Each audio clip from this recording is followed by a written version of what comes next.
Welcome back, everyone. Thank you for also following us online through the day. We are now in our final session for today. We are thrilled to have with us Jacinta Kerkata, a journalist, well-known poet, writer, and activist. She belongs to Oraon Adivasi of Jharkhand. 3 of her poetry collections have been published. She will be reading to us today from a set of poems in Hindi, translated into English, and a few in Bengali as well. These have also been translated further into several languages.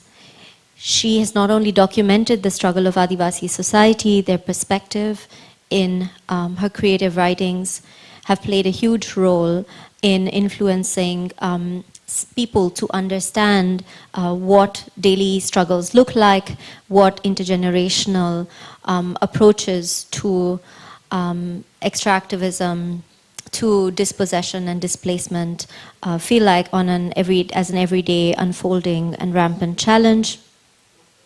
In 2022, Forbes India included her in the list of 22 self-made women in the country. In 2014, she was awarded the Voice of Asia Recognition Award by Asia Indigenous Peoples Pact, Thailand. She is currently working for the education of Adivasi youth in the villages of Jharkhand, where she joins us from. She is also doing creative writing work with children with Ektara Trust, Bhopal. Welcome, Jacinta.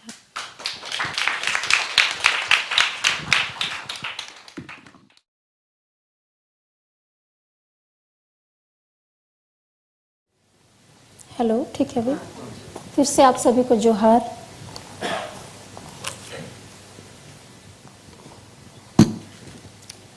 ओ शहर, भागते हुए छोड़कर अपना घर, भागते हुए छोड़कर अपना घर, वाल मिट्टी और खपरे पूछते हैं अक्सर, ओ शहर, क्या तुम कभी उजड़ते हो किसी विकास के नाम पर?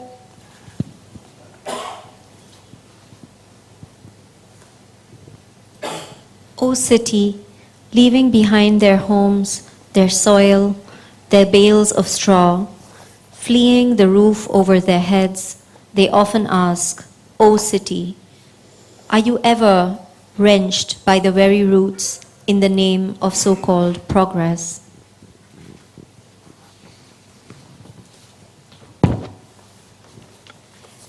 Jacinta, mera pehla sawal, I'm going to read partly in English because my Hindi is atrocious. You shared at the commencement into journalism for you how during childhood it was through family struggles and the desire to compose community stories that led you into this form of expression. Could you speak about these early years, this initiation into the practice of journalistic writing, particularly also the kind of training that you gained on the ground and grappling with the realities of Jharkhand while you were training within journalism? Yeah. तो जब मैं school में थी और मैं छोटे बच्चों के लिए मतलब मैं भी छोटी ही थी तो तो मैं स्कूल में लिख रही थी और तब तो बेसिकली खुद के भीतर में क्या एज ए बचपन में स्कूल के जो अनुभव हैं और माता पिता के बीच अगर उनके रिश्ते में कुछ कमियां हैं तो बच्चे के रूप में हम क्या महसूस करते हैं। और चूंकि मैं बोर्डिंग में रहती थी तो ज़्यादातर अपनी माँ को याद करती थी जो गांव में रहती थी। तो बेसिकली मैं वो लिखती थी। तो मैंने स्टार्ट किया और वो किसी एक मैगज़ीन में वो जब पब्लिश हुआ और वो मैगज़ीन का नाम छोटी पत्रिका का नाम राही था और वो एक जो झारखंड का कैपिटल है रांची, वहाँ से निकल के देश भर में मिशन स्कूलों में जाता था। तो मिशन स्कूल के काफ़ी बच्चे वो पढ़ते थे। तो शुरू में मैं बस फीलिंग एक्सप्रेस कर रही थी, बट जब मुझे लगा कि बहुत सारे बच्चे कुछ ऐसा रिएक्शन या लेटर्स भेजना उन्होंने शुरू किया कि ये हमारी भी फीलिंग्स है और हम अपने माँ बाप से बात नहीं कर पाते हैं या हम किसको शेयर करें। तो मुझे लगा कि writing can be one tool कि हम खुद का फीलिंग और खुद का अनुभव कहते कहते भी हम बहुतों की कहानी कहते हैं जिनका पैरेलल एक स्टोरीज चल रहा है। तो आई रियलाइज कि शायद ये रास्ता में मैं कंटिन्यू ऐसा लिखना जारी रख सकती हूँ। एंड देन मैं जब 8वीं क्लास में थी तो तब मेरे गांव में मेरा गांव एशिया का सबसे बड़ा जंगल है सारंडा जंगल, उसके बहुत पास है, पश्चिमी सिंहभूम झारखंड में है। तो और छोटा सा एक कस्बा के जैसा एक जगह है मनोहरपुर। तो जब मैं 8वीं क्लास में थी तो ये खबर ऐसे पूरा इलाका में फैल गया कि किसी एक आदमी का कुछ ग्रुप में लोगों ने जो अपर क्लास के और थोड़े दबंग किस्म के लोग हैं, तो उन्होंने खेत से लाके एक बुजुर्ग महिला को और एक व्यक्ति को उन्होंने शहर में लाके उनका मॉब लिंचिंग किया। तो ऐसे से पूरा खबर उड़ रहा था, तो हमें मालूम नहीं था वो कौन है। तो फिर बाद में पता चला कि वो तो मेरे ही चाचा थे और मेरी मंजली नानी थी, और ये मेरे परिवार वालों की कहानी है और परिवार वालों की घटना है। तो ये बहुत ज़्यादा वो अनुभव वो पहली बार कम उम्र में हुआ कि ये आदिवासी और गैर आदिवासी और ये दो जो एक कल्चर है और वो जब साथ में आते हैं और उनका एक संघर्ष है, ये बहुत तब छोटी उम्र में थोड़ा ऐसे समझ में आना शुरू हुआ। तो उस समय मैंने देखा कि जो हमारे गांव के ही लोग थे उनको ही पकड़ के लोग ऐसे जेल में डालने की कोशिश कर रहे थे। मेरी नानी जो बहुत बूढ़ी थी उनको जेल में डाल दिए, और जिनका मॉब लिंचिंग हुआ उनके बारे में इतना कुछ बात नहीं हो रहा है, और कोई मीडिया में भी हमारी तरफ से कोई पक्ष नहीं आ रहा है, और खासकर ऐसे तोड़ मड़ोड़ के आ रहा है कि आदिवासियों का कुछ कल्चर है तो सबको ऐसे से ला के वो किया जा रहा है कि ये गलत है, इसलिए अगर इनकी हत्या भी होती है, मॉब लिंचिंग भी होता है, तो कोई उसमें ये नहीं है। तो मुझे वो शॉकिंग मुझे लगा कि हमारी तरफ से बोलने वाले कोई नहीं है और मीडिया में भी कोई लिखने वाले भी नहीं है। तो तब मुझे लगा कि ठीक है वो आर्टिस्टिक वे में या स्टोरीज या पोएम ऐसा लिख रहे हैं, बट किसी को तो शायद जर्नलिज्म में भी जाना चाहिए। तो मैंने मेरी माँ को बोला कि हम आगे ऐसे जर्नलिज्म की पढ़ाई करना चाहते हैं। तो मेरे गांव में मेरी माँ को भी कुछ मालूम नहीं कि मास कम्युनिकेशन क्या है, तो उन्होंने ऐसा ज़मीन वगैरह आधा बंधक देख के ऐसे शहर पढ़ने के लिए भेजा। और फिर मैं मीडिया में भी कुछ साल काम करने लगी, बट मुझे लगा कि बहुत प्लान वे में आपको आदिवासी इशूज़ या इलाका काम करने के लिए नहीं देते हैं, क्योंकि वो बिलीव करते हैं कि शुरुआत में भले आपकी आवाज़ मजबूत नहीं है, बट जैसे आप थोड़ा मजबूत होंगे आपका वो प्रतिरोध वाला निकलना शुरू होगा। तो वो बहुत अवेयर रहते हैं कि आपको मार्केट ऐसा स्कूल या कुछ ऐसा करेंगे, बट आपको इशू बेस्ड कुछ आर्टिकल्स लिखना ये तो बिल्कुल नहीं। तो मुझे 2-3-4 सालों में काम करते हुए रियलाइज़ हुआ कि ये पाथ शायद मेरा नहीं है और मुझे अलग तरीके से काम करना चाहिए। तो मैं मीडिया हाउस को मैंने छोड़ दिया और मैं गांव में जाके रहने लगी, या गांव में जाकर इशू समझना मैंने शुरू किया झारखंड में। और ठीक उसी समय मैं चाहती थी कि गांव में ही रह के उस इलाके का कैसे मैं लिख पाऊँ, और उसी समय मुझे ये यूएनडीपी फेलोशिप आया था और वो देश भर में 6 लोगों को सिर्फ मिलना था। तो मैंने भी सोचा कि भर देने में क्या है। तो मैंने वो भर दिया था 2014 में, और वो 6 में कुछ इंग्लिश जर्नलिस्ट थे, कुछ हिंदी थे, और फ्रीलांस तो बहुत कम थे। तो आई थिंक वो 6 में मेरा सिलेक्शन हो गया था, तो 6 जर्नलिस्ट में। तो तब मुझे थोड़ी और आज़ादी और कॉन्फिडेंस आया कि गांव में बैठ के भी अभी ये फेलोशिप से अपने पसंद का काम शुरू कर सकते हैं। तो इस तरीके से फिर ऐसे राइटिंग का और साथ साथ में जर्नलिज्म का, और जर्नलिज्म में भी मुझे लगता था किसी के लिए नहीं, बट मैं अपने कम्युनिटी के लिए और लोगों के लिए क्या कंट्रीब्यूट कर सकती हूँ। तो अभी भी मेरा राइटिंग का जर्नलिज्म वाला पार्ट बहुत धीरे चलता है, बट पारी के साथ अभी एसोसिएट होकर काम करना शुरू किया और मुझे लगता है कि जिस मकसद से वो रास्ता भी मैंने चुना था वो काम कर पा रहे हैं। तो एक साथ ये पोइट्री, लोगों के बीच काम करना और जर्नलिज्म का भी काम करना, ये तीनों एक साथ चल रहा है। आप कविता पढ़ेंगे? या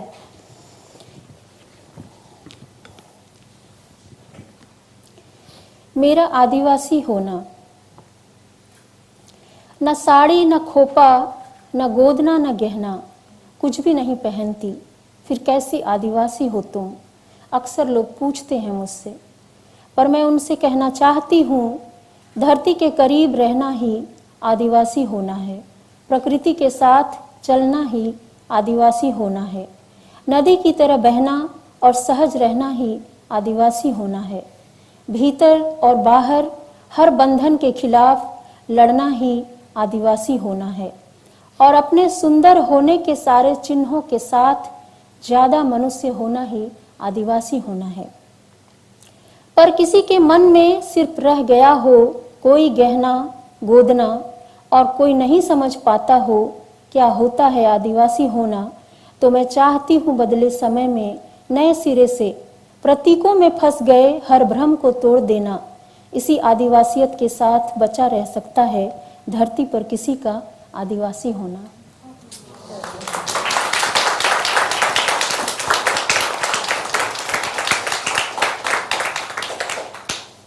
I want to thank you for giving me the permission to read the translations. I don't take that responsibility lightly.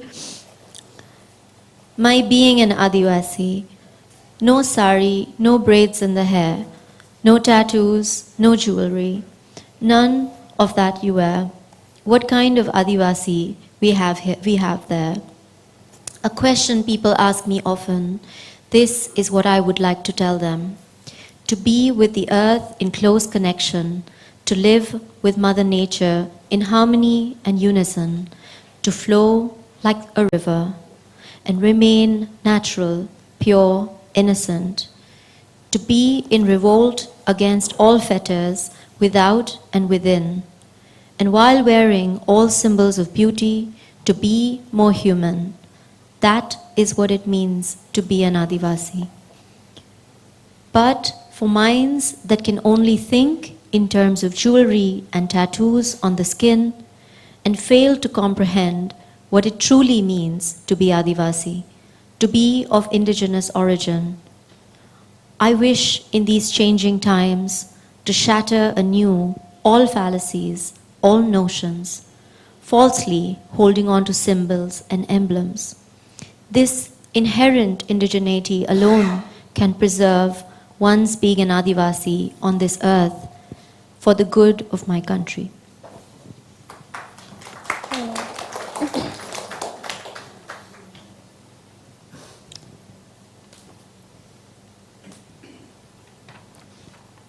परवाह। माँ, एक बोझा लकड़ी के लिए क्यों दिन भर जंगल छानती, पहाड़ लांघती, देर शाम घर लौटती हो? माँ कहती है, जंगल छानती, पहाड़ लांघती, दिन भर भटकती हूँ सिर्फ सूखी लकड़ियों के लिए, कहीं काट न दूँ कोई जिंदा पेड़।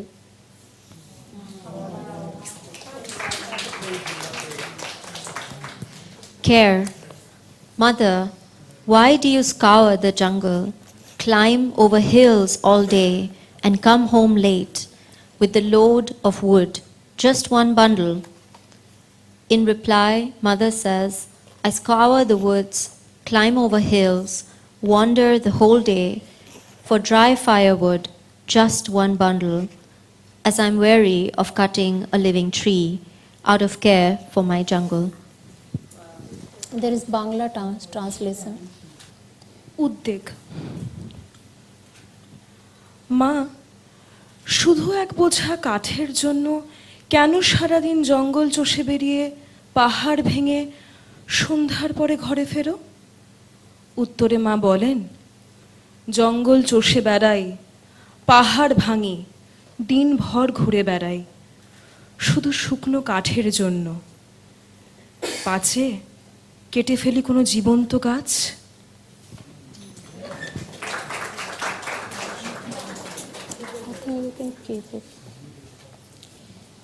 नदी, पहाड़ और बाजार। गांव में वो दिन था एतवार, मैं नन्ही पीढ़ी का हाथ थाम निकल गई बाजार। सूखे दरख्तों के बीच देख एक पतली पगडंडी, मैंने नन्ही पीढ़ी से कहा, देखो यही थी कभी गांव की नदी। आगे देख जमीन पर बड़ी सी दरार, मैंने कहा इसी में समा गए सारे पहाड़। अचानक वो सहम के लिपट गई मुझसे, सामने दूर तक फैला था भयावह कब्रिस्तान। मैंने कहा, देख रही हो इसे, यही थे कभी तुम्हारे पूर्वजों के खलिहान। नन्ही पीढ़ी दौड़ी, हम आ गए बाजार। क्या क्या लेना है पूछने लगा दुकानदार। भैया थोड़ी बारिश, थोड़ी गीली मिट्टी, एक बोतल नदी, वो डिब्बा बंद पहाड़ और उधर दीवार पर टंगी एक प्रकृति भी दे दो। और ये बारिश इतनी महंगी क्यों? दुकानदार बोला, ये नमी यहाँ की नहीं, दूसरे ग्रह से आई है, मंदी है, छटाक भर मंगाई है।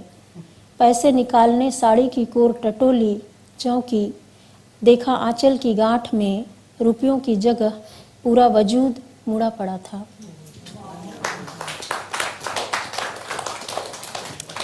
The river, the mountain, and the bazaar.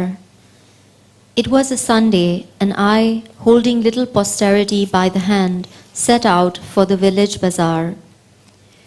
Coming upon a narrow path amidst dry and withered trees, I said to little posterity, look, it is where the village river used to be.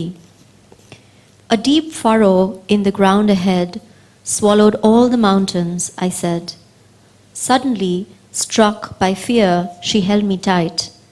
A graveyard, vast and sinister, lay in sight. I said to her, do you see? It is where the barns of your ancestors used to be.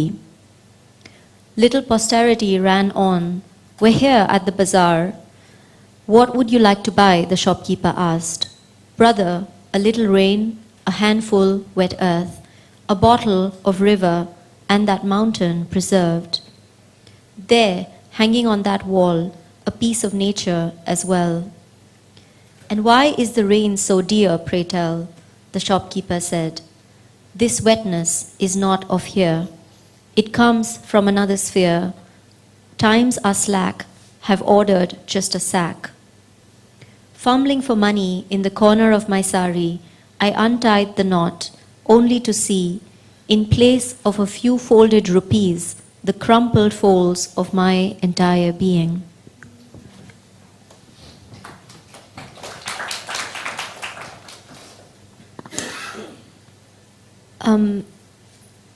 आपने पहले already share किया कि आप journalism में कैसे आपने journalism कैसे enter किया, पर इतने साल बाद आप क्या सोचते हैं जो मेन स्ट्रीम जर्नलिज्म की स्थिति है आजकल, और सोशल मीडिया का रोल क्या है इसमें? प्लेटफॉर्म्स जैसे PARI, People's Archive of Rural India, Khabar Lahariya, ये सारे इनकी स्टोरीज़ ऑनलाइन भी शेयर करते हैं, और हम जैसे ये रूम में जो लोग हैं शायद जो न्यूज़ पढ़ते हैं वो काफ़ी ऑनलाइन सर्कुलेशन पे डिपेंडेंट है, जैसे कि वायर या स्क्रॉल वगैरह। तो आप इस कॉम्प्लेक्सिटी के बारे में क्या सोचती है, जहाँ न्यूज़पेपर जो है वो उसका डिस्ट्रीब्यूशन एक तरीके का है, पर आज की स्थिति अलग है, तो आप किस पे डिपेंडेंट करती है और आप क्या सोचते हैं इसके बारे में? मुझे लगता है जब ऐसा मीडिया अखबार छोड़ने के बाद मुझे पता नहीं चल रहा था कि अगर मैं कोई आर्टिकल्स लिखती हूँ तो वो कहाँ पब्लिश होगा, और मुझे लगता था कि बहुत ये कठिन होता है कोई मेन स्ट्रीम के किसी मैगज़ीन में या इवन न्यूज़ मैगज़ीन में भी घुसना बहुत मुश्किल था। तो तब मैंने ऐसे फेसबुक स्टार्ट किया और मैं झारखंड में ऐसे घूमती थी और कुछ कविता हुआ या कुछ मेरे थॉट्स हुए या कुछ किसी इलाके के बारे, वो मैं लिख के ऐसा पोस्ट करती थी। तो मुझे धीरे धीरे ऐसा लगा कि काफ़ी मध्य भारत के बहुत सारे लोग तो और ख़ासकर आदिवासी भी वो पढ़ना शुरू किए और काफ़ी तेज़ी से लोग ऐसे जुड़ने लगे कि और फिर लोग भी ऐसे ढूंढ ढूंढ के आने लगे कि कौन वो लड़की है।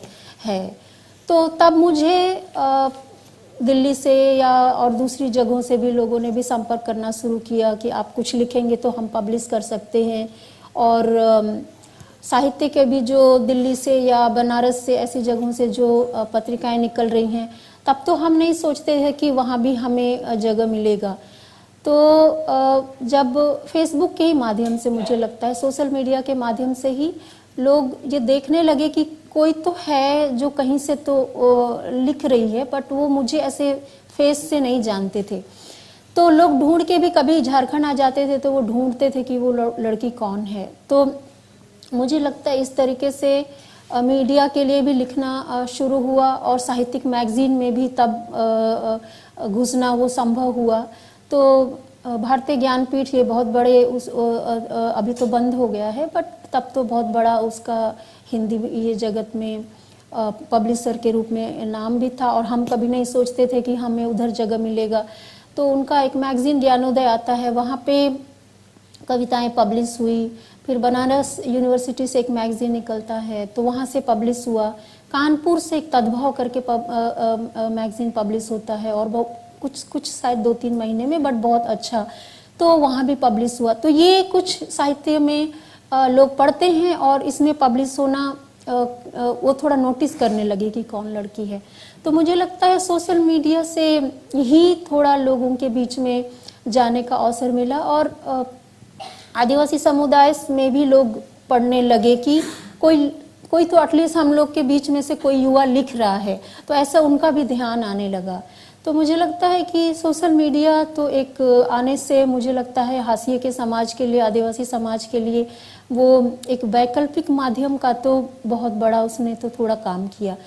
और आज के समय में भी मुझे लगता है कि आज के समय में भी बहुत लोग जो सोशल मीडिया में कोई बात अगर आ जाता है तो उसके बाद फिर कोई मेन स्ट्रीम के मीडिया या और दूसरे मीडिया हाउस भी वो संपर्क करते हैं।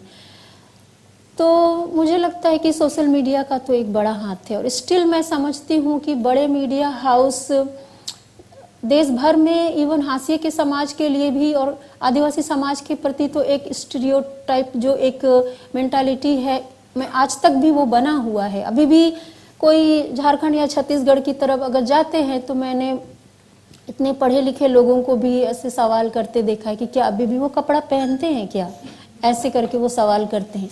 तो मुझे लगता है वो जो धारणा है वो अभी भी ऐसे बना हुआ है। या जैसे मैं जीन्स पहनती हूँ तो कई बार लोग ऐसे देखने आते, अगर देख लिया कि अच्छा यही वही लड़की है, तो बोले कोई एंगल से तो आदिवासी टाइप की तो नहीं दिखती है। तो मुझे लगता है अभी भी वो एक नैरो नजरिए से और वो जो धारणा है उस धारणा से ही वो देखते हैं। तो मुझे लगता है कि और वो मानते हैं कि वो सही है। ये सबसे बड़ा ये है कि उनका जो धारणा है उसको मानते हैं कि वो सही है। तो इससे सीखने का वो रास्ता या चीज़ों को और जानने का हमारा नहीं, उनका भी रास्ता नहीं खुला। मेन स्ट्रीम के लोगों का भी रास्ता बहुत ब्लॉक माइंड है। और हम भी आदिवासी समाज भी अभी भी, खैर वो तो सही भी है क्योंकि वो मानते हैं कि हमारा जीवन दर्शन इतना अलग है और हम जितना भी सहृदयता या व्यापकता दिखाएंगे, जब तक मेन स्ट्रीम के लोग भी या सोकॉल्ड मेन स्ट्रीम के लोग भी सीखने के लिए रास्ता नहीं खोलेंगे और अपना नज़रिया भी थोड़ा चेंज नहीं करेंगे, ये कोलैबोरेशन थोड़ा कठिन है। तो आदिवासी समाज में जब हम बाहर जाते थे तो उनको बहुत डर लगता था कि ये क्या बात हमारे लेके जाएंगे और किस तरीके से प्रेजेंट करेंगे, और इस तरीके के लोग वो थोड़ा डरते भी थे। बट धीरे धीरे मुझे लगता है कि शायद मेरे समाज में तो शायद ऐसे ऐसे मैं पहली युवा होंगी जो सिर्फ अपनी कविताओं को लेके मैं वर्ल्ड वाइड जा रही हूँ। तो पहले लोगों को बिलीव नहीं था कि ऐसा जो राइटिंग का ऐसा रास्ता है जो कि वो फिक्स जॉब या उस पर परिवार या समाज जोर देने की बात करता है। तो उनको बिलीव ही नहीं होता था कि हम ऐसे रास्ते में जाके अपना संदेश इतना दूर ले जाएंगे। तो आजकल लोग बहुत आत्मविश्वास एक उनमें आया है कि अगर उनके बच्चे एक फिक्स जॉब के अलावे अगर क्रिएटिव का रास्ता देखना चाहते हैं या वो कुछ भीतर से फील करते हैं या सोचते हैं कोई नया रास्ता में जाना चाहते हैं, तो आदिवासी समाज भी काफ़ी खुल रहा है और वो अपने बच्चों के साथ में वो खड़े होते हैं। तो वो उदाहरण के रूप में ऐसा देखते हैं। तो उनको लगता है कि किसी ने एक चुनौती वाला रास्ता चुन के ये इस तरीके से कोई रास्ता बना सकता है तो उनके बच्चे भी कर सकते हैं। तो मुझे लगता है आदिवासी समाज के भीतर में भी वो आत्मविश्वास आ रहा है और वो जो डरते थे कि हमारी लड़कियां बाहर जा रही हैं तो पता नहीं हमारा नियंत्रण कितना रहेगा, तो आजकल वो नियंत्रण करना है वो भी उनका कम हुआ है, क्योंकि उनको लगता है कि लड़कियां भी इतना चेतना संपन्न होकर वर्ल्ड वाइड जा सकते हैं, अकेले यात्रा कर सकते हैं और वो अपनी बात रख सकते हैं जो कि हमको कुछ बताना नहीं पड़ रहा है और उसका बात में समाज ये महसूस करता है कि वो हमारी बात है। तो मुझे लगता है और कविताओं के प्रति तो बिल्कुल भी ठीक है, वो गाना गाते हैं, सब चीज़ करते हैं और उनका जीवन में एक रिदम है, बट वो कभी नहीं समझते थे कि कविताएं क्या है। शुरू में जब मैं लिखती थी तो लोगों को लगता था कि ये शौकिया चीज़ है, बट कविता कैसे कोई टूल कैसे बन सकता है या कैसे ऐसी क्रिएटिव चीज़ कैसे वो हो सकता है। मुझे लगता है वो धारणा आदिवासी समाज का भी टूटा कि क्रिएटिव रास्ता भी आदिवासी समाज के लिए सिर्फ जमीन पे लड़ना नहीं और तीर धनुष से नहीं, बट ये संवाद करना और वो पोइट्री के जरिए संवाद करना और वो मेनस्ट्रीम के लोगों से भी संवाद करना और ज़मीन पर भी रहना, ये सब हो सकता है। तो मुझे लगता है कि आदिवासी समाज को तो बहुत वो ताकत मिला है कि नए पीढ़ी इतना चेतना संपन्न होकर ऐसे डिसीजन लेके ऐसा काम कर सकते हैं, बट स्टिल मेनस्ट्रीम के मीडिया पे लोगों का भरोसा नहीं है। यह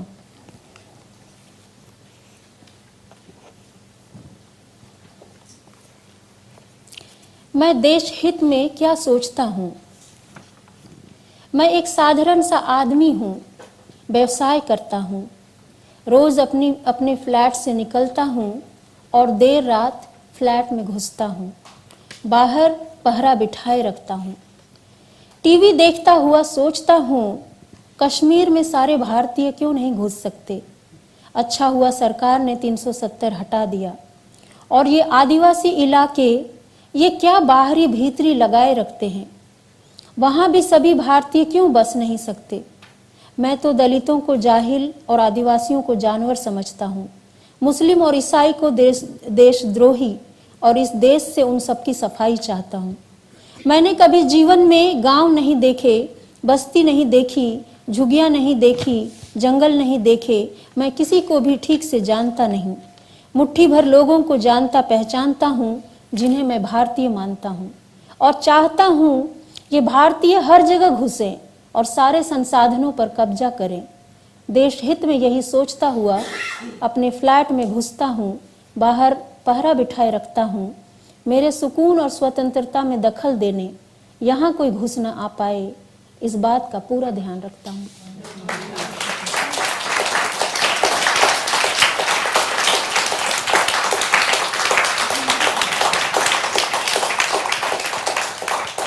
For the good of my country. I'm an ordinary man. I work, I leave my flat every day and return to it at night late. I keep a watchman on guard at the gate. Watching television, I think to myself, why can't all Indians enter Kashmir? Good on the government for removing 370 and these Adivasi territories. What's all this ranting about insiders, outsiders? Why can't all Indians settle there as well? I consider Dalits boorish and Adivasis uncultured savages. Muslims and Christians I see as traitors, and I wish to see this country rid of this filth. Never in my life have I upon a village or rural dwelling set eyes, nor have I seen huts or forests. I don't really know anyone properly. I'm acquainted with a handful of people merely, whom I view as Indian, and wish that these Indians spread everywhere, grab all resources, take everything as theirs. Thinking these thoughts for the good of my country, I enter my flat, keep a watchman on guard at the gate. No one must get in here, disrupt my peace, with my freedom interfere. Of this I take every care. जनहित में मेरा पालतू कुत्ता सिर्फ इसलिए मारा गया, मेरा पालतू कुत्ता सिर्फ इसलिए मारा गया क्योंकि खतरा देख वह भौंका था। मारने से पहले उन्होंने उसे घोषित किया पागल और मुझे नक्सल जनहित में।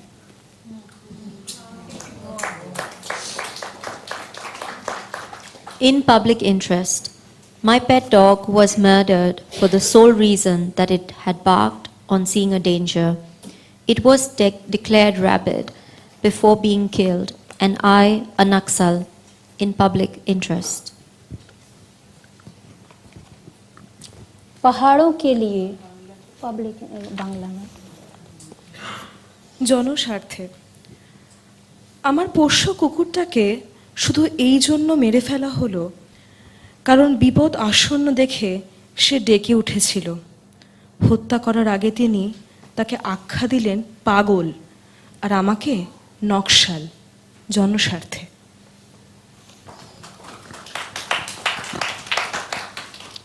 पहाड़ों के लिए थोड़े से पैसे के लिए जो अपना ईमान बेचते हैं वे क्या समझेंगे पहाड़ों के लिए कुछ लोग क्यों अपनी जान देते हैं। For the hills, those selling out their integrity for a few pieces of silver, how would they comprehend ever why some people lay down their lives for the sake of the hills?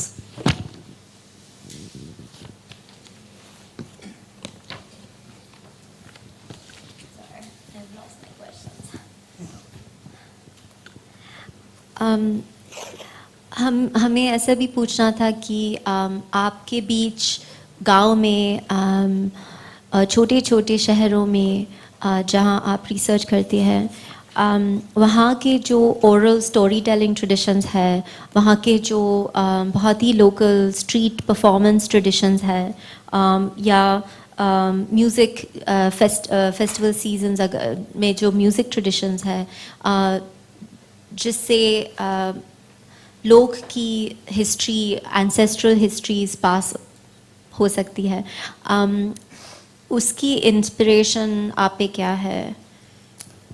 Thank you. मुझे लगता है मैं चूँकि कई जगहों पे रही, थोड़ा जब झारखंड और बिहार एक था और मेरे माता पिता पहले पूरे पीढ़ी में पहले थे जिन्होंने थोड़ा 8वां 9वां या मैट्रिक ऐसा पढ़ाई किया और मेरे पूरे इलाके में मेरी माँ पहली थी जिन्होंने मैट्रिक पास किया था। तो और सर्वाइवल करने के लिए उन पे प्रेशर भी था। तो वो सिटी जब गए, मतलब गांव छोड़ के थोड़ा मेरे पिताजी जमशेदपुर गए, मेरी माँ पटना गई और मेरी माँ दाई का काम करती थी, मैंने घरों में खाना बनाती थी किसी मिशन कॉन्वेंट में, और मेरे पिताजी दरवान का काम करते थे। तो तब उनको पहली बार महसूस हुआ कि ये हिंदी भाषा इतना ज़रूरी है बाहर। वो हमारी अपनी जो मातृभाषा है कुड़ुख भाषा, और मैं उरांव आदिवासी कम्युनिटी से हूँ, तो वो भाषा वहाँ पे नहीं चलेगी। तो वो किसी तरह करके सरवाइव कर रहे थे। तो जब वो एक जगह से दूसरी जगह गए तो ऑब्वियसली वो गाने का जो ट्रेडिशन है और वो स्टोरीज है वो तो हमसे छूट रहा था। लेकिन मेरी माँ की एक अच्छी बात थी कि वो हमेशा छुट्टियों में हमें गांव लेके आती थी और वो पूरा जंगल ऐसे एक्सप्लोर करने देती थी। उसने कभी भी, बहुत छोटे में भी कभी नहीं मना किया कि नदी में मत जाओ, जंगल में मत जाओ, कुछ हो जाएगा। और आई थिंक हम पूरे गांव में पूरे अगर वो कलेक्टिव चूंकि ऐसे पालते हैं तो कोई किसी का इतना चिंता नहीं करता है। और अगर ग्रुप में हम कहीं जाते भी थे तो हमारी उम्र में कोई भी बड़े होंगे, उनकी जिम्मेदारी रहती थी कि वो हमारा ध्यान रखे। तो हमारे आसपास मैंने हमारे गांव के पास तो बहुत सुंदर बड़ी नदी है, कोयल नदी, और उसमें मंगर दाह मतलब बहुत गहरा ऐसा कोई दाह भी होता था। तो हमें कभी भी किसी ने चिंता नहीं किया कि हम डूब जाएंगे, उधर मर जाएंगे। तो मुझे और फिर मेरी माँ तालाब भी लेके जाती थी तो वो ऐसे पीठ में बैठा के वो तैरती थी। तो मुझे लगता है सिर्फ उनकी वजह से मैंने तैरना भी सीखा। और पूरा सारा दिन हम इधर नदी में, जंगल में, कहाँ इस गांव में ऐसे घूमते भी रहते थे। तो बहुत सारे परिवारों में ऐसे कलेक्टिव बड़े हुए। तो मेरे इलाके में मुंडा और उरांव, ये दो बेल्ट, ये दो कम्युनिटी बड़े कम्युनिटी हैं। और दोनों कम्युनिटी के बीच, और संथाल कम्युनिटी, जहाँ पे जब मेरे पिताजी को पुलिस में नौकरी लगी और फिर वो संथाल इलाकों में मेरे पिताजी पोस्टेड थे, तो हम वहाँ भी संथाल आदिवासियों के बीच में ही पूरा बड़ा बस्ती में ऐसे किसी के भी घर में खा ले रहे हैं और देर रात भी लौट रहे हैं। तो ऐसा करके तो मुझे लगता है वो एक बड़ा हिस्सा मेरी माँ की वजह से जो हम पूरा एक्सप्लोर कर पाए काफ़ी कुछ उम्र तक, तो उससे मुझे लगता है बाद के दिनों में राइटिंग में जो ताकत वो मिला, शायद वो एक बड़ा कारण था। और तीसरा चौथा क्लास के बाद, आई थिंक दूसरा तीसरा क्लास के बाद में कहानियाँ बहुत पढ़ने के लिए बहुत वो अचानक से ऐसा कोई कहानी हाथ लगी, फिर पढ़ने लगे। तो मेरी माँ मतलब अलाउ करती थी कि आप दुकान से जाके कहानियों की किताब ऐसा खरीद के लाके पढ़ते थे। तो बहुत पढ़ा, लाइक किताब अपना स्कूल का नहीं पढ़ते थे, बट कविता कहानी, वो बहुत कहानी, खासकर कॉमिक्स वगैरह बहुत पढ़ते थे। उपन्यास भी धीरे धीरे प्रेमचंद की कहानियाँ और उपन्यास हाथ में लग गया, तो वो भी पूरा 3-4 क्लास में उपन्यास भी पढ़ना शुरू किया। मेरे पिताजी बहुत नाराज रहते थे कि ये लोग जीवन में कुछ नहीं बनने वाले हैं, ऐसा क्या, एक तो घूमते रहते हैं और ऊपर से अभी कहानी, कविता और उपन्यास पढ़ रहे हैं। तो मेरे पिताजी बहुत नाराज रहते थे। बट माँ, मुझे लगता है बहुत एनर्जी, हमारा वाइब क्या है उसके साथ वो हमेशा वो खड़ी रहती थी। तो हम कहानी, एक जना कहानी पढ़ के पूरे गांव के बच्चों को फिर कहानी सुनाते थे। तो ये पूरा जो एक जीवन वो एक्सप्लोर करने को मिला मेरी माँ की वजह से, तो उसका बहुत इम्पैक्ट है शायद बाद के दिनों में। जो हमने लिखना भी जल्दी कम उम्र में शुरू किया, 7th-8th में शुरू किया, तो ये जो उतना 4-5 साल बहुत छोटे में बहुत एक्सप्लोर किया, उसकी वजह से था। और जब गांव वो लेके जाती थी तो हम ऐसे आंगन में सब कोई रात में चटाई में लाइन सो के बहुत रात तक हम वो कहानियाँ सुनते थे और वो गाने भी सुनते थे, गांव की बुजुर्ग महिलाएं सुनाती थी। और हम आकाश में देखते थे हवाई जहाज, एक हर रात या कुछ दिन के बाद वो एक कोई हवाई जहाज गुजरता था। तो हम ये बोलते थे ये किधर जा रहा है, तो एक कोई बोलता था ये पक्का फ्रांस की तरफ जा रहा है। तो मेरे बचपन में हमेशा मुझे लगता था कि क्या कभी वो दिन ऐसा आएगा, क्या कभी हम जा सकते हैं फ्रांस।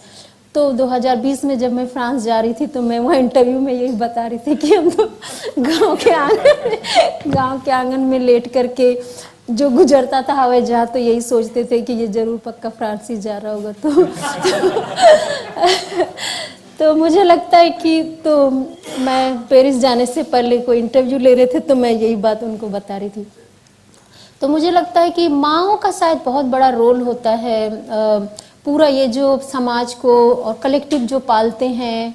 और तो मेरे जो दूसरे परिवार हैं उनको भी हम माँ बोलते हैं। तो ऐसे 2, 4, 5 माँ भी हो सकते हैं, पिता भी हो सकते हैं, ऐसे करके।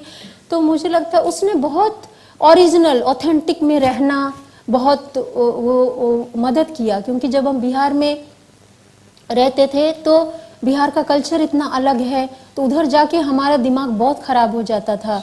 लड़कियां निकल नहीं सकते हैं, थोड़ा कोई पुरुष के साथ बाजार जाना है, मेरी माँ कब उधर कहीं निकल नहीं सकती थी, किसी पुरुष के साथ आप फ्रीली बात नहीं कर सकते हैं। और फिर जब हम गांव आते थे तो मेरी माँ, सब कोई लड़का है या लड़की है, सब लोग किसी के साथ भी बात कर रहे हैं, कोई भी, सब कलेक्टिवली जंगल जा रहे हैं या नदी भी हम लड़के लड़कियां सब एक साथ जा रहे हैं।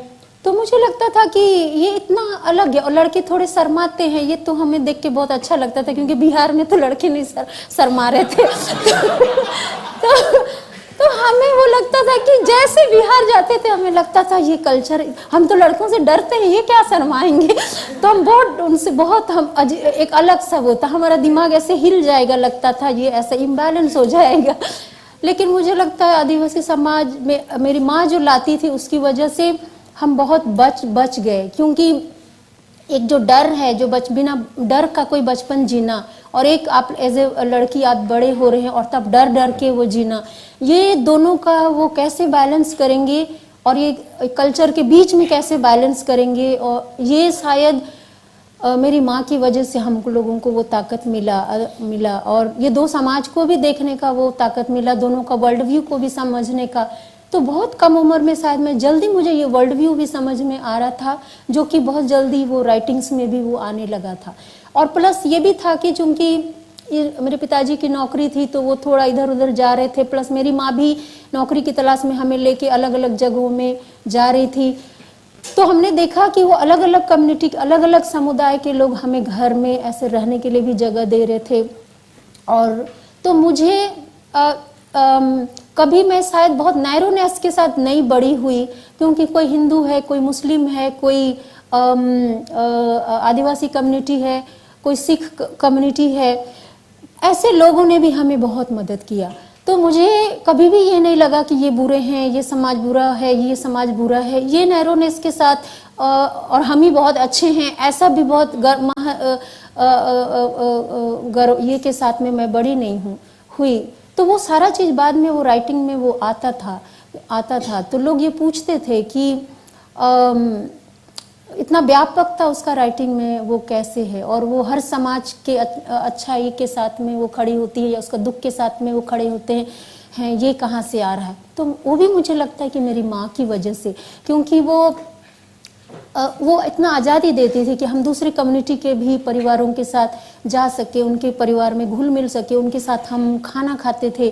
तो मुझे लगता है कि ऐसे व्यापक एक समाज और ह्यूमैनिटी वो शायद मेरी माँ की ही वजह से आया।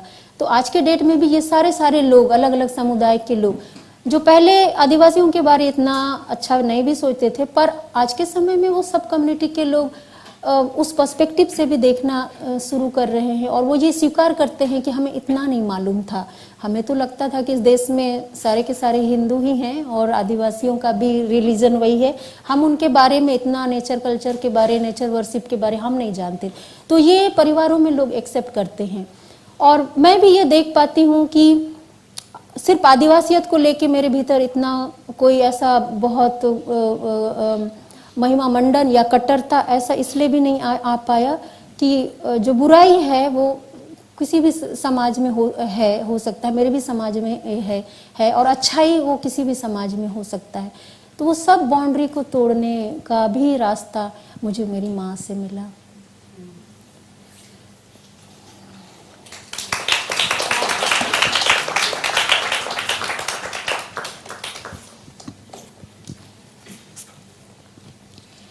कपड़ा पहनने वाले लोग, वे जो पूरा कपड़ा पहनते हैं, पूरे कपड़े में आए और दरवाज़ा तोड़कर मेरे घर में घुस आए। मैं अपने कमरे में आधे कपड़ों में घूम रहा था।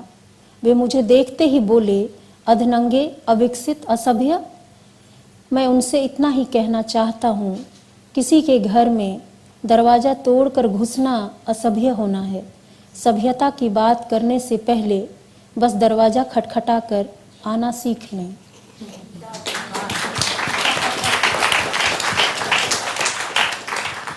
People in clothes, they who clothed themselves from head to toe, came in their prim and proper garb, tearing down the door into my home they barged. I was in my room, the bare essentials I wore. They looked at me in scorn, half naked, savage, vulgar, they swore. All I wish to say to them is this: being savage is breaking down doors and barging into people's homes. Before talking about decency, propriety, just learn to first knock at the door.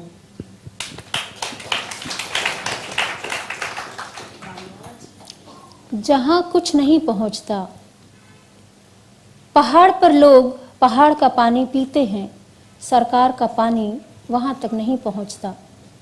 मातृभाषा में कोई school नहीं पहुँचता, अस्पताल में कोई doctor नहीं पहुँचता, बिजली नहीं पहुँचती, इंटरनेट नहीं पहुँचता, वहाँ कुछ भी नहीं पहुँचता। साहब, जहाँ कुछ भी नहीं पहुँचता वहाँ धर्म और गाय के नाम पर आदमी की हत्या के लिए इतना जहर कैसे पहुँचता है?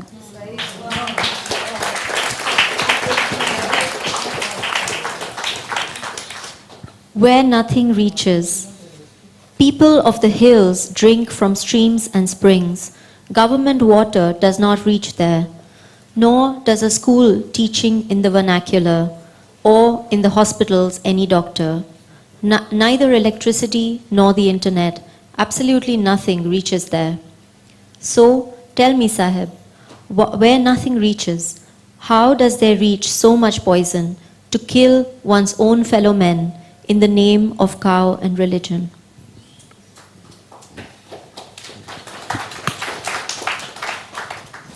पेड़ों ने तुमसे क्या कहा? पेड़ों ने तुमसे पेड़ लगाने को नहीं कहा, बस अपने हिस्से की ज़मीन छोड़ने को कहा, जहां अपने तरीके से वे उग सकें। पर तुम उनके हिस्से की ज़मीन पर जमे रहे और पेड़ लगाओ धरती बचाओ का नारा लगाते रहे। जिंदा रहने के लिए सांस लेकर भी अभी तुम बड़ी मुश्किल से सांस छोड़ने का अभ्यास कर रहे हो। पेड़ों के हिस्से की धरती छोड़ देना क्या तुम्हारे बस की बात है? What did the trees ask of you? The trees never asked you to plant them. All they ever asked was for the share of land due to them, where they may in their own way flourish. But you stayed put on their share, didn't budge an inch, and shouted slogans of plant trees save the earth. To stay alive, you inhale, draw breath, and yet you must labor and sweat. To practice the art of exhaling, the art of breath control, do you even have it in you to acknowledge the trees, their share of land, and let go? जड़ों की ज़मीन, वे पेड़ों को बर्दाश्त नहीं करते, वे पेड़ों को बर्दाश्त नहीं करते क्योंकि उनकी जड़ें ज़मीन मांगती हैं।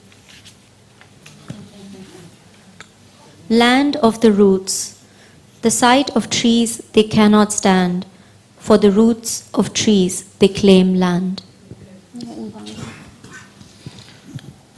শিকড়ের মাটি, ওরা গাছেদের সহ্য করে না, ওরা গাছেদের সহ্য করে না, কারণ গাছেদের শিকড় মাটির দাবি করে। जसिंता, अब हमें सवाल करना था कि आप कंटेम्प्रेरी आर्टिस्ट के साथ काम करते हैं या आप इसे आपके लिए क्या कंटेम्प्रेरी आर्ट इंस्पायरिंग है या उसका रेलेवेंस क्या है आपके लिए? ये सवाल मैं इसलिए पूछ रही हूँ क्योंकि आजकल जो विजुअल आर्टिस्ट है, फिल्म मेकर्स है, वो पोएट्री और कविता के ट्रेडिशंस है उससे बहुत ही ज़्यादा ड्रॉ करती है। तो स्क्रिप्ट्स में है या फिल्म्स में है तो वहाँ पे जो पोएट्री का रोल है वो ज़्यादातर बड़ा है आजकल। Hindi, this is like proper rehearsal after 13 years। और कोची मुजरिस बिएनाले में जो लास्ट एडिशन था उसमें एक प्रोजेक्ट था ईशान तनखा का।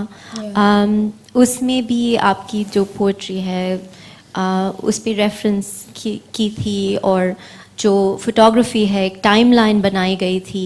तो पोइट्री का जो रोल है वो एक फोरेंसिक रोल जैसा भी है। ऐसा नहीं है कि सिर्फ एक विटनेसिंग का रोल है। ऐसा नहीं कि सिर्फ अभी अच्छा लगा और हमने अप्लॉज किया। तो हाँ, ये रिलेशनशिप के बारे में आप क्या सोचती हैं? मुझे ऐसा लगता है कि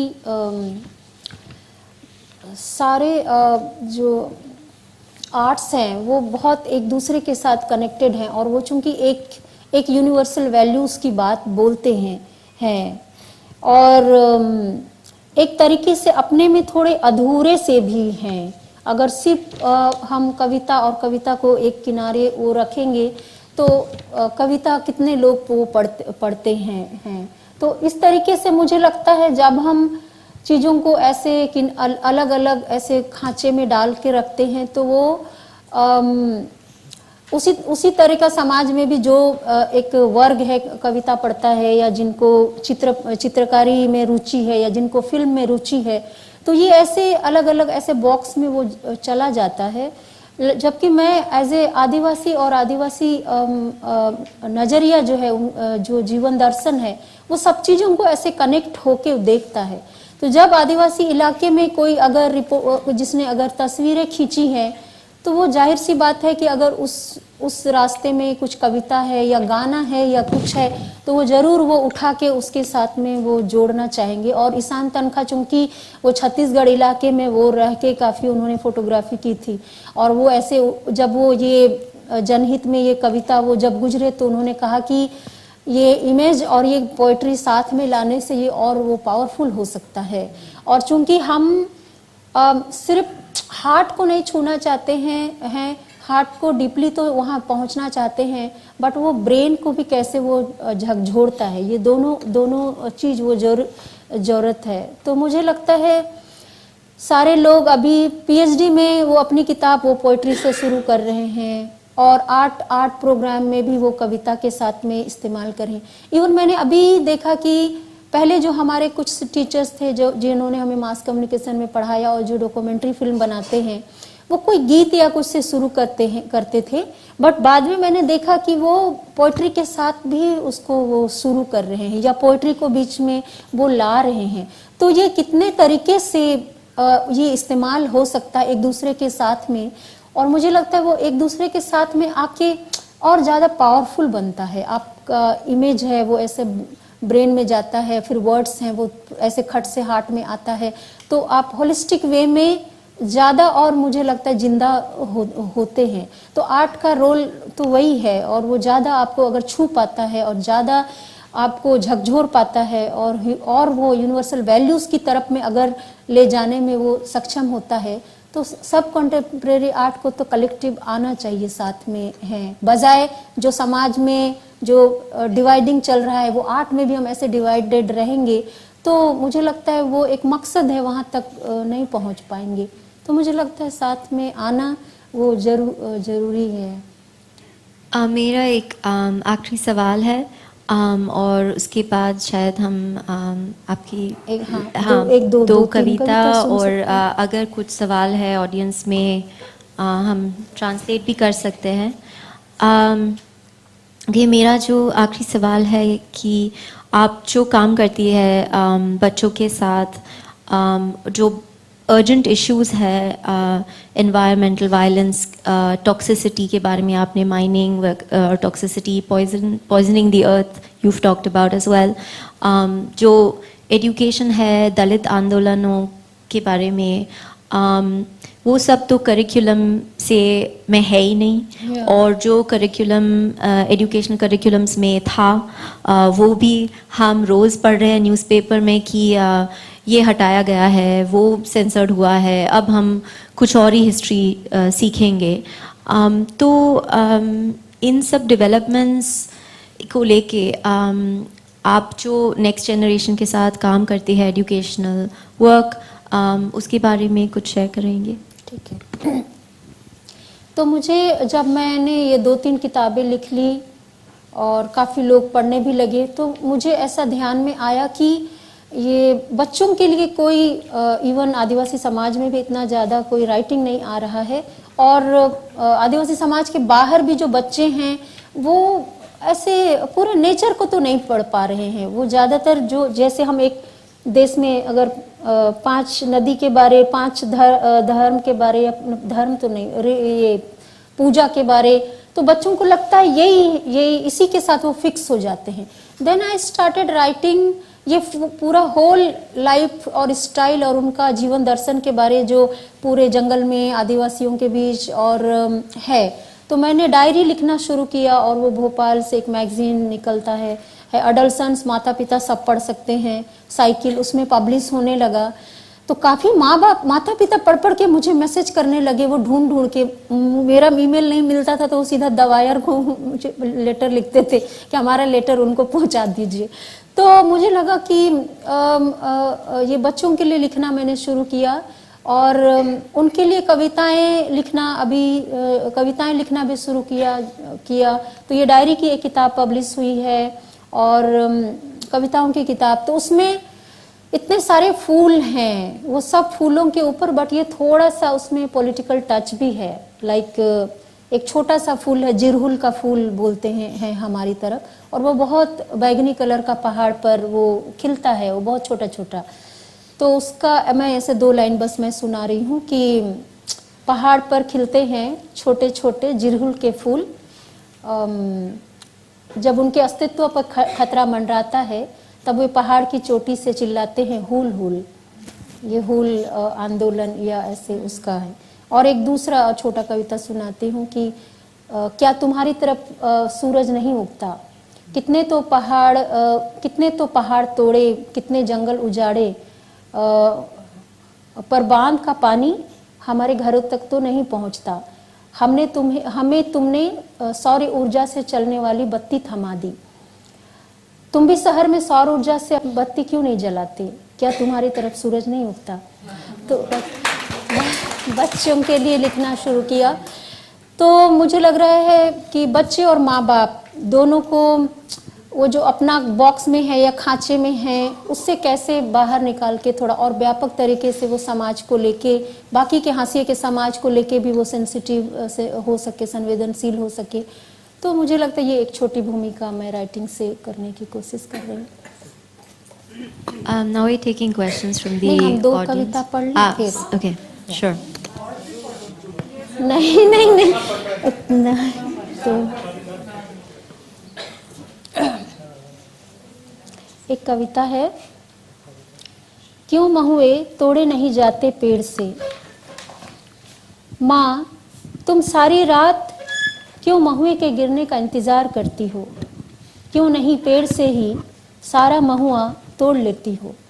माँ कहती है वे रात भर गर्भ में रहते हैं, जन्म का जब हो जाता है समय पूरा, खुद ब खुद धरती पर आ गिरते हैं। भोर ओस में जब वे भीगते हैं धरती पर, हम घर ले आते हैं उन्हें उठाकर। पेड़ जब गुजर रहा हो सारी रात प्रसव पीड़ा से, बताओ कैसे डाल हिला दे जोर से, बोलो कैसे तोड़ ले हम जबरन महुआ किसी पेड़ से। हम सिर्फ इंतज़ार करते हैं इसलिए कि उनसे प्यार करते हैं।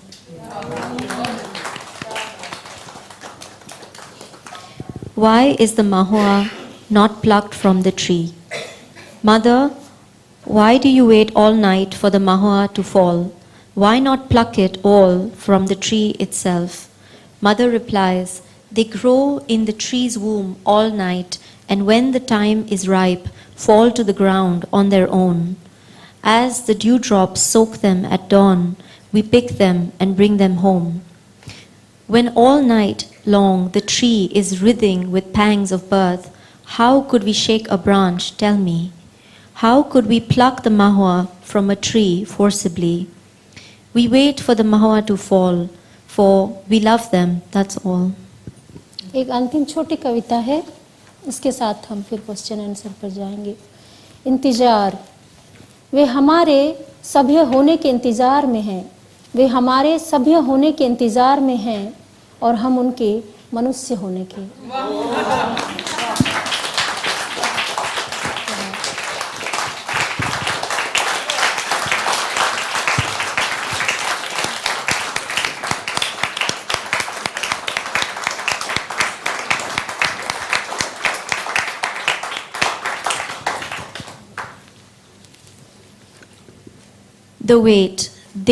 They are waiting for us to become civilized, while we are waiting for them to be humanized.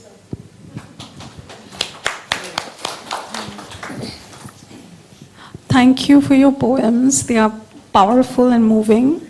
My question has to do with the politics of language. And there are 2 interrelated questions. One is that you write in Hindi. Yeah. Do you think that had you written in your own mother tongue, your reach and your recognition would have been the same? And the other question is, you know, there are two languages of power in India, English and Hindi. We've had this long contentious battle about the official language. I'm not going to that. But both Hindi and English, these are the languages of power in India. Do you think it is deeply ironic that you use a language of power to communicate the experience of a marginalized community like yours? Okay. So I don't think like that कि ये भाषा बहुत वर्चस्व वाली है और ये भाषा बहुत नीची है, क्योंकि आदिवासी समुदाय पूरे भारत में उनके अपने ग्रुप में अपनी भाषा है और कुछ भाषा वो एक दूसरे से जोड़ने के लिए यूज़ करते हैं, जैसे हिंदी को यूज़ करते हैं। तो अगर सिर्फ मैं अगर कुड़ुक भाषा में लिखूंगी तो शायद ये उड़ीसा और छत्तीसगढ़ का बॉर्डर इलाके में जो लोग बोलते हैं या कहीं कहीं अंडमान में थोड़ा बोलते हैं, नेपाल में थोड़ा बोलते हैं, ये शायद इतना ही लोग समझ पाएंगे। लेकिन वो आदिवासी का जो इशूस है या उनका जो दर्शन है या वो जिस नेचर को बचाने के लिए या लैंड की बात करते हैं, वो सिर्फ आदिवासी एज ए ह्यूमन बीइंग उनसे तो नहीं कनेक्टेड है, होल वर्ल्ड या पूरे होल देश से कनेक्टेड है।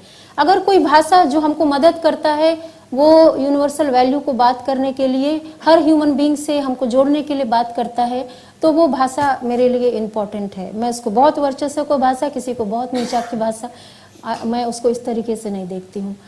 तो हिंदी में लिखते हुए हम सिर्फ आदिवासी कम्युनिटी, सिर्फ कुड़ुक कम्युनिटी से नहीं, कुड़ुक कम्युनिटी ऑलरेडी 2-3 भाषा जानता है, वो हिंदी जानते हैं, इंग्लिश भी थोड़ा बोल रहे हैं, अपनी भाषा तो बोलते ही हैं, प्लस हिंदी भी वो हिंदी में पढ़ रहे हैं, हिंदी भी बोल रहे हैं। तो वो वाइडर रेंज में इवन हिंदी के साथ हम अपने लोगों तक भी पहुँचे हैं, क्योंकि आधे लोग उड़ीसा में रहते हैं, वो उड़िया बोलते हैं, आधे लोग उधर नॉर्थ ईस्ट में रहते हैं, वो नॉर्थ ईस्ट की भी भाषा बोलते हैं, आधे लोग अंडमान निकोबार में जो झारखंड से गए वो स्टिल कुड़ुक और वहाँ की भाषा बोलते हैं और हिंदी भी समझते हैं।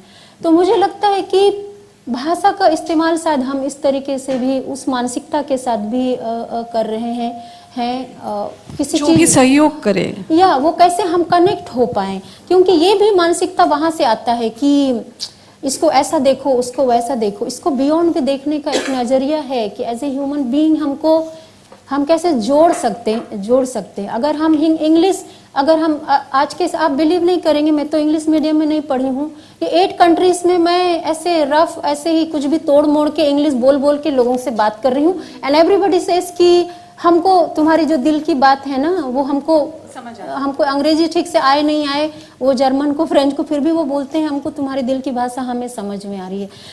तो ऐसे ही बोल के वो 8 देश घूम के ऐसे ही उधर भी ऐसे ही बोल के आ गए। तो शुरू में लगा ये अंग्रेजी कैसे बोलेंगे, बट वो बोले तुम ऐसे फ्लुएंटली बोलते जाओ, व्याकरण का कुछ मत देखो, लोग समझ जाएंगे। तो मैं ऐसे ही पूरा हिंदी में इमेजिन करके उसको इंग्लिश में करके ऐसे ही बोल के ऐसे निकल गए।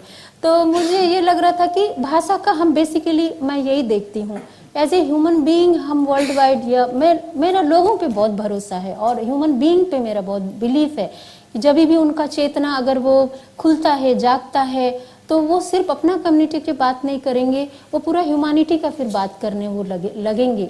और जितना ज़्यादा लोगों से हम अगर रीच कर सकें, बात कर सकें, वो, और सब कोई ना कोई बॉक्स में है और सब एवरीबडी हैज़ टू लर्न, वो हम परफेक्ट नहीं हैं, तो वो हम कहाँ से वो रास्ता मिलेगा कि हम सीख सकते हैं या कुछ हम संवेदनशील फील कर सकते हैं और कनेक्ट हो सकते हैं और दूसरों के इशूज़ के लिए भी हम खड़े हो सकते हैं।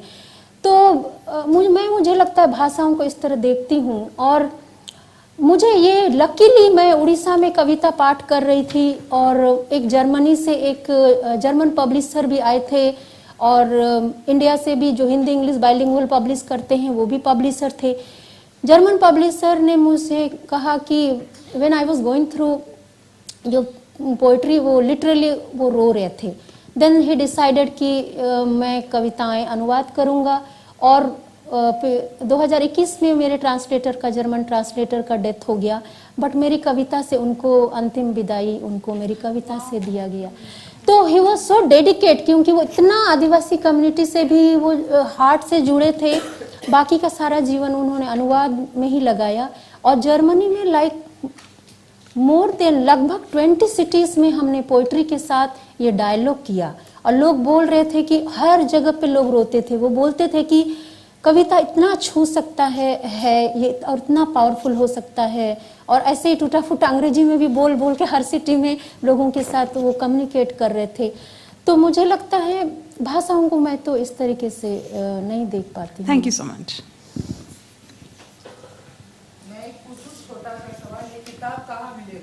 बाहर है, हिंदी इंग्लिश, हिंदी जर्मन बांग्ला में है और तो कम संख्या है कम संख्या में है तो ले सकते हैं।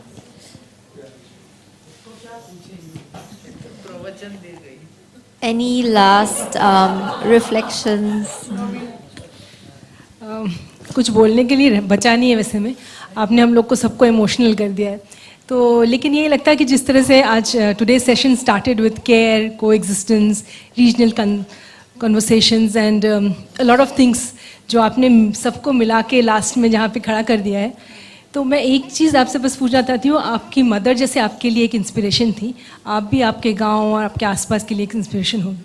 तो आपके वहाँ जो बच्चे हैं उनके ड्रीम्स और एस्पिरेशंस जैसे हमारे शहर के बच्चों के भी चेंज हो रहे हैं, वहाँ पे भी हो रहे हैं। हाँ, तो इसको किस तरह से डील कर रहे हैं, या ये जो आपने पोइट्री को एक टूल बनाया है, और भी इस तरह के एग्जाम्पल्स आपके वहाँ से निकले हैं, या आप किस तरह से रोल को देख रहे हैं?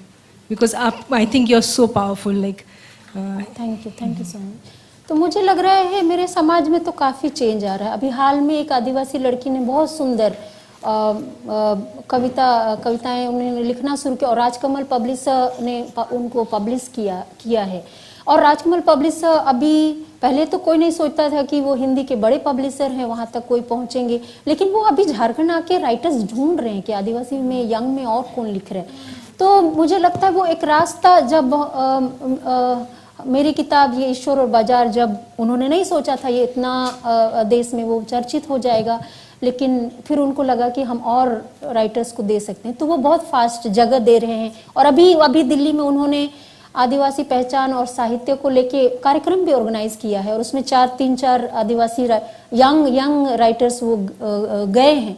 तो मुझे लग रहा है कि मिनिस्ट्री में भी लोग थोड़ा ये ऐसे थोड़ा खुल करके, और उनको कैसे हम जगह दे सके, उनको सुन सकें और उनको बात रखने के लिए हम कैसे मन दें, काफ़ी ये देश भर में मुझे लग रहा है कि थोड़ा ज़्यादा वो ये अभी हो रहा है। और मैं कुछ समय तो बाहर यात्रा करती हूँ, देश में भी यात्रा करती हूँ, यूनिवर्सिटी में भी थोड़ा पढ़ाने जाती हूँ, बाहर के यूनिवर्सिटी में भी पढ़ाने जाती हूँ, पर बेसिकली मैं गांव में ही अपनी ज़मीन पे ही बैठे रहना चाहती हूँ। तो मैं वही लोगों के बीच कम्युनिटी में रहती हूँ और उनको किस तरीके से मैं मदद कर सकूँ। अगर मैं बाहर पढ़ाने गई और वापस आई, मुझे 4 पैसे मिले, तो मैं कम्युनिटी में उसको शेयर करती हूँ। कम्युनिटी का कोई भी काम है। और जिस भी इलाके में रहती हूँ वहाँ पे गाँव के लड़के लड़कियों को पैरेलल वो अपना स्कूल से वापस आके हम इवनिंग क्लास भी चलाने की कोशिश करते हैं, जिसमें कि इश्यूज पे बात करते हैं, विमेन इश्यूज पे बात कर सकते हैं, ये जीवन दर्शन पे बात करते हैं। और आजकल मुझे लग रहा है मेरे स्टेट में तो सरकार, ब्यूरोक्रेट सब इतना पोइट्री पढ़ रहे हैं कि तो मेरे स्टेट में मैंने ब्यूरोक्रेट्स के लिए भी वर्कशॉप गवर्नमेंट ने रखा कि इनको भी आओ थोड़ा, तो वो भी बहुत इमोशनल हो गए थे कि हम किस मकसद से हम आए थे, ये पॉलिटिक्स में भी हम क्यों आए थे। तो नेता लोग भी पोइट्री पढ़ रहे हैं और तो मैंने उनका भी वर्कशॉप लिया। और जो हमारे स्टेट में कमिश्नर है उन्होंने भी पोइट्री का पूरे स्टेट के सब अधिकारियों के लिए और मुख्यमंत्री को भी बुला के उनको भी वो रखा। तो मुझे लग रहा है कि जिस गांव में मैं काम करती हूँ तो वो गांव पूरा अडॉप्ट कर लेते हैं। तो पिछली बार मैं 2-3 साल जिस गांव में काम कर रही थी तो बहुत सारी लड़कियों को कुछ ब्यूरोक्रेट्स के पूरे जो परिवार वाले हैं या जो भी सक्षम है उन्होंने उनको हायर एजुकेशन का खर्चा उठा लिया और कमिश्नर ने पूरा गांव गोद ले लिया। अभी मैं दूसरे इलाके में छत्तीसगढ़ झारखंड का बॉर्डर में रहती हूँ और वहीं से लिखते रहती हूँ कुछ, तो सरकार उस इलाके में भी, तो मुझे लग रहा है कि ये इतना इम्पैक्ट वो शायद वो दिल और हार्ट को छू पा रहा है। कि वो इशूज़ भी फिर वो देखते हैं, हम किसी इशूज़ के बारे में बात करते हैं तो सीरियसली लेते हैं। इवन मेरे इलाके के थाना वाले भी थाना वाले भी कुछ अगर प्रॉब्लम है तो वो तुरंत ऐसा मतलब लोगों का आने का इंतज़ार ना करके उनको फ़ोन कर करके उनका समस्या सॉल्व करते हैं। तो मुझे लगता है कि मेरे जीवन में तो पोइट्री ने मुझे भी बहुत चेंज किया, एज ए ह्यूमन बीइंग बहुत ग्रो करने में, और शायद वो लोगों को भी वो करने में ऐसे कुछ भूमिका थोड़ा निभा रही है। नहीं, मैंने इतना सपोर्ट मिल रहा है, ये सच में सुन के अच्छा लगा। लेकिन ऐसा कोई चीज़ जो आपको करने का मन है और जिसका सपोर्ट आप मिले तो बहुत अच्छा होगा। It be nice to hear कि ऐसा कुछ चीज़ आप करना चाहती हैं जो आप कर नहीं पाती है या सोच रही हैं। मैं बेसिकली आदिवासी कम्युनिटी या समाज के बीच में एक बहुत अच्छा डेमोक्रेटिक सिस्टम्स था और अभी कुछ हद तक है, जिसमें कि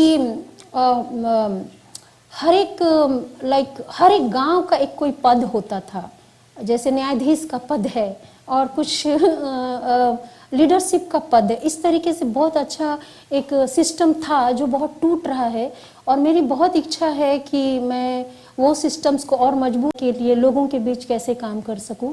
तो मैं वो काम कर रही हूं और ये भी देख रही हूं कि बाकी के लोग भी कैसे मदद कर सके, क्योंकि इट वॉज वंडरफुल, क्योंकि एक पूरा गाँव का ही डिजिग्नेशन न्यायाधीश का हो सकता है, तो एक कोई न्यायाधीश नहीं है, तो वो अपने इलाके की समस्याओं को ऐसे कलेक्टिवली देखते हैं और अलग अलग, तो उनका डिजिग्नेशन पूरा गांव का ही डिजिग्नेशन ऐसा रहता है कि अगर वो अगुआ है, मतलब नेतृत्व नेता है या नेतृत्व करता है, तो कोई एक आदमी नेतृत्व नहीं है, वो पूरा गांव का ही पद रहता है कि हम तो सामाजिक अगुआ वाले गांव से आते हैं।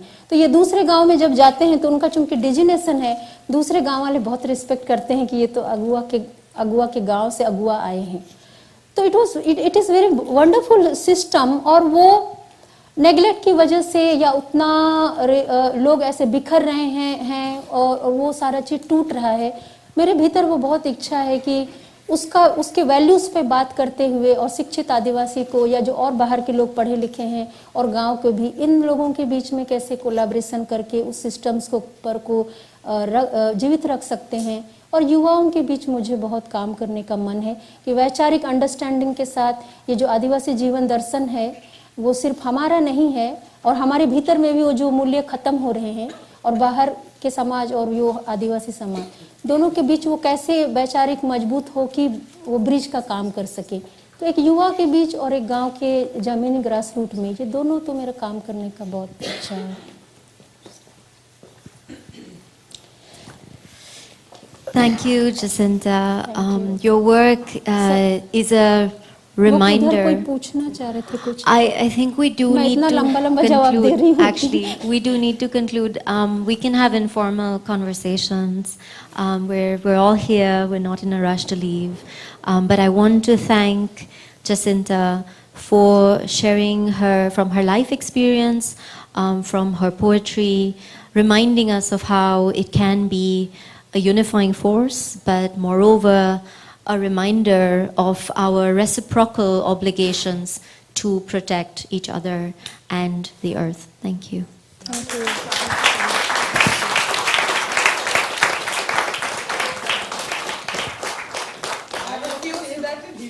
I have a few small announcements to make. Can I share it with you?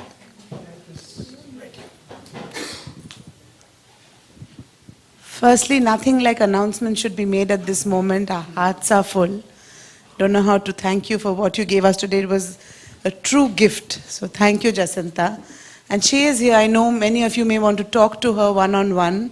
We have the privilege of having her here, so do feel free. Few small announcements.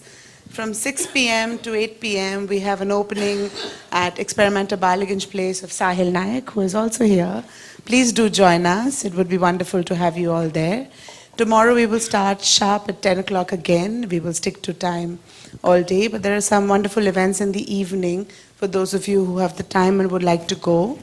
The Goethe Institute has a dance program, a dance performance going on, and at 7:30 p.m. they have a particular performance they'd love for you to join. The details will be here on the side. You can have a look at it. It's also on their website. the Kolkata Center of Creativity, which is a wonderful institution in Kolkata. They have a 4-floor gallery with multiple exhibitions happening at the moment, and also an experimental film festival. And they have invited all the guests of the Curators Hub at 6:30 for a private walkthrough. So if anyone wants to go, they should let Shubham know, and he will coordinate with the KCC folks to enable that visit.